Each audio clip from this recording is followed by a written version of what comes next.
Les enfermés du Nord. En classe de troisième, ma professeure m'a offert une violette africaine.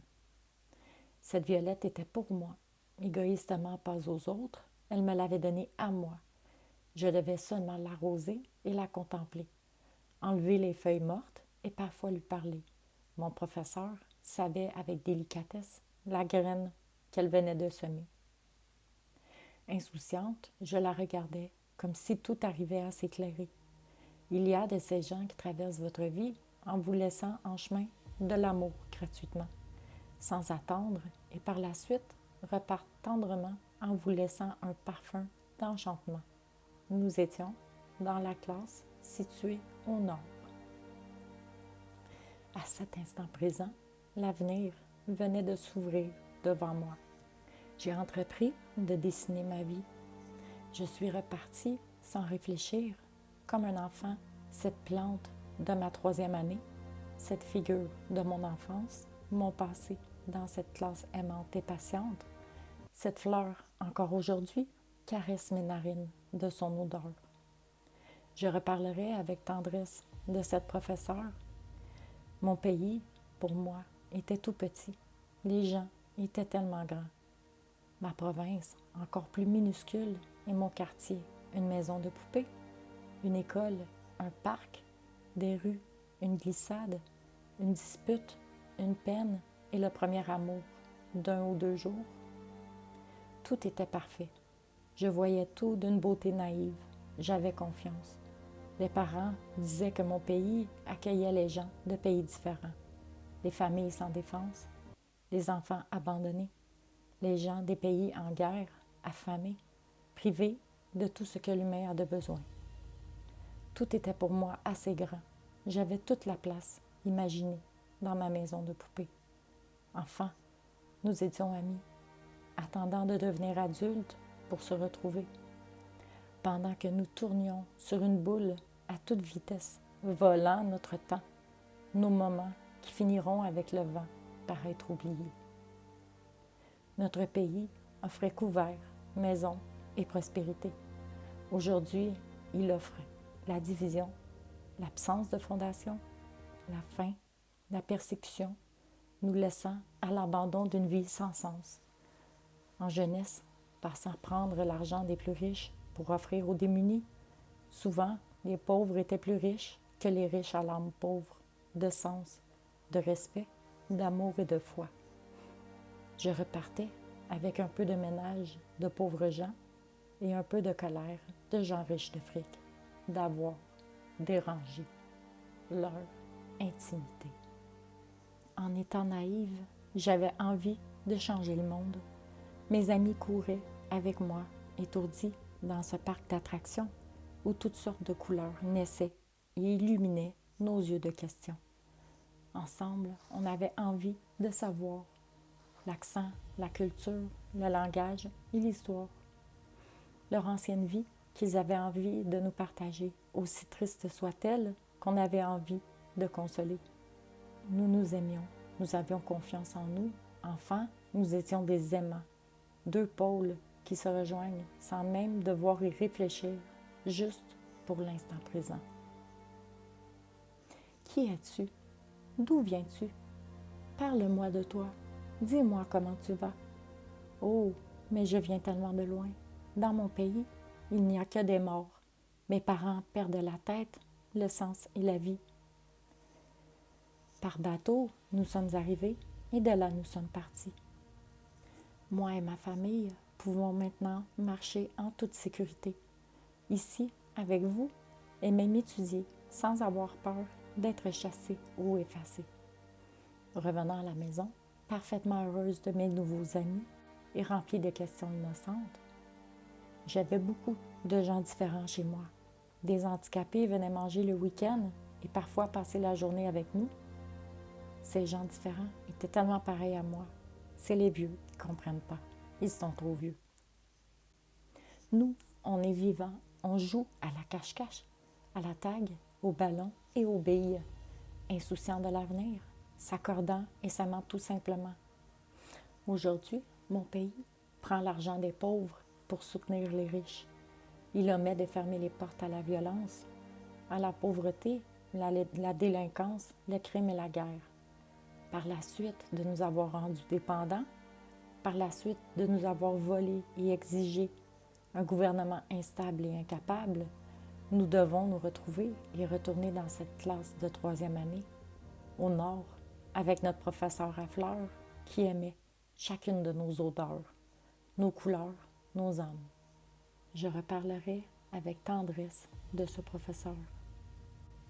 Aujourd'hui, ils ont éveillé les familles heureuses de leur arrivée en Amérique du Nord à la violente réalité de qu'est la vie aujourd'hui.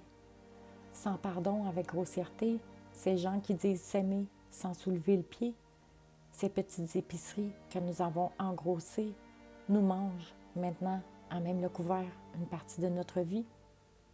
Les banques que nous avons servies enfreignent les lois pour nous étiqueter comme on étiquette une vache au marché.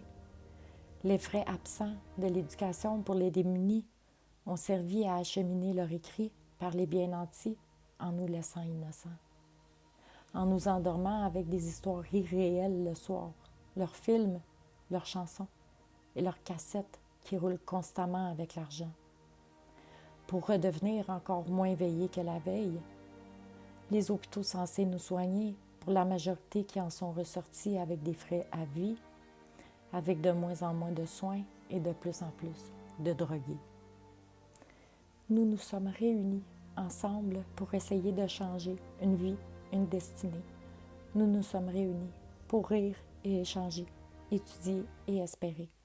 Notre espérance était pourtant tellement fragile, adossée sur la vie des gens grands, les adultes et des adultes parfois méchants.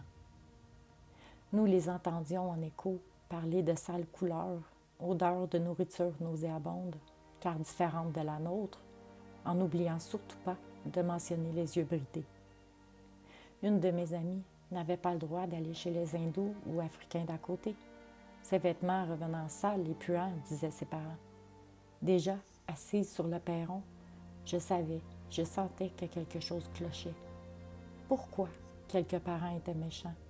Pourtant, à l'école, on apprend que tout est différent. Ma professeure à Violette me l'a déjà dit. Pourquoi? Moi, je le comprends, et pas vous, les quelques parents. Les mots sont tellement importants. Dans la classe du Nord, c'est impossible de dire des paroles comme ça.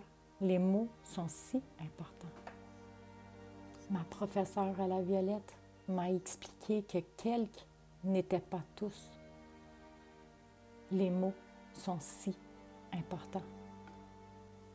Nous, de la génération X, le nom qu'ils nous ont imposé, sommes les enfants de la classe du professeur à la Violette, de la classe située vers le nord, née entre 1961 et 81. Nous, les gens de 40 à 50 ans, sommes les enfants qui adoraient jouer avec les couleurs mélangées, des odeurs différentes, des histoires vécues ou inventées. Nous, la génération X, avons appris à vivre ensemble, sans différence. Pourquoi les anciennes générations seraient-elles les nôtres? Pourquoi les erreurs, pour plusieurs, qui ont cessé d'être répétées, devraient-elles nous violenter, nous être acheminées? Pourquoi le sens que nous voulons, le bon sens, le simple sens de la vie, n'a pas tourné en même temps que nous avec les années? Sommes-nous si différents de ces quelques parents, ou bien dans le même corps vieilli et meurtri d'erreurs apprises de générations précédentes? Non, nous sommes nous, après eux et derrière vous. Et notre génération fait attention. Notre génération est respectueuse. Notre génération veut trouver avec vous le problème de cette société qui nous empêche d'être en santé. Notre génération est fatiguée des divisions, des maladies, de courir après la vie pour arriver à arrêter un jour, et ce jour qui oublie de se pointer le nez à chaque tournée. Nous sommes épuisés de cette haine, de la performance, de la méfiance, du jugement de ce que vous croyez savoir, de cette maladie qui pousse les gens à se détester sans même prendre la chance de s'éduquer. Retournons ensemble, enfermés dans cette classe du 3e avec cette professeure aimante, toutes couleurs, odeurs, histoires étant confondues. embarrons-nous ensemble pour ressentir cet amour que chaque humain a de besoin. Embarricanons-nous dans cette classe au nord. Imaginons-nous là, ensemble, sans tous les murs, les obstacles d'avant, et occupons-nous de ce qui est ici, présentement. Je vous en prie, les mots sont importants. Écoutez-vous attentivement. Cette professeure m'a appris la vie et la richesse de celle-ci en ayant confiance en moi, en me donnant simplement la responsabilité d'une fleur, de la faire vivre toute une année. Et j'y suis arrivée, sans effort, avec consentement, en sachant que pendant ce temps, je traçais ma vie avec responsabilité, car j'avais appris que cette fleur, sans eau, sans moi, sans le regard de tous les autres enfants de la classe, n'arriverait jamais à s'épanouir, à survivre. Nous sommes énergie, nous sommes un tout, peut-être même qu'en rêve, nous sommes amoureux. Peut-être aussi sommes-nous une partie de pétales de cette fleur. Nous sommes tous la parcelle de cette bonté qui nous est offerte parfaite. Et en étant seulement et simplement ici, présentement. Dans la classe du Nord, les mots sont importants. Les mots sont doux, avec tout un vrai sens. Dans la classe du Nord, les enfants, parents sont égaux. Ils regardent tous la même fleur, avec tous le même cœur. Auriez-vous envie de débarquer ici? Sinon, prochaine station, les filles de la nuit. Sur ce, bonne nuit.